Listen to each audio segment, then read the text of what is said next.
Yeah, bro. So I have a clinical question. Yeah, so a 6-year-old child presents with fatigue, pallor, jaundice, and an enlarged spleen.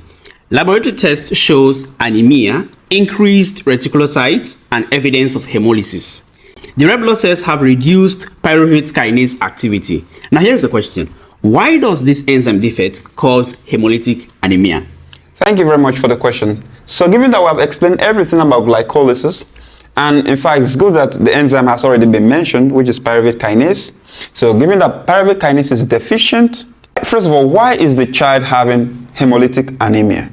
Red blood cells have no mitochondria, right? Remember, glycolysis takes place in the cytoplasm. So means that red blood cells rely mainly on glycolysis for their energy needs.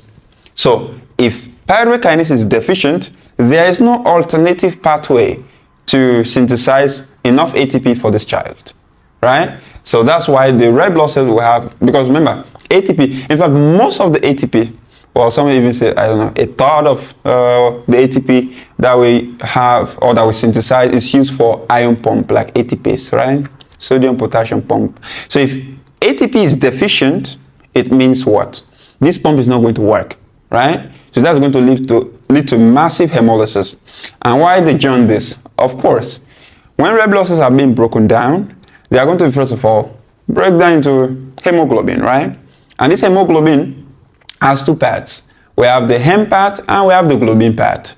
The hem is going to be converted into biliverdin, and biliverdin is going to be converted to bilirubin, and it can be conjugated later and unconjugated. So bilirubin, which is going to be conjugated in the liver, is going to be deposited in the sclera.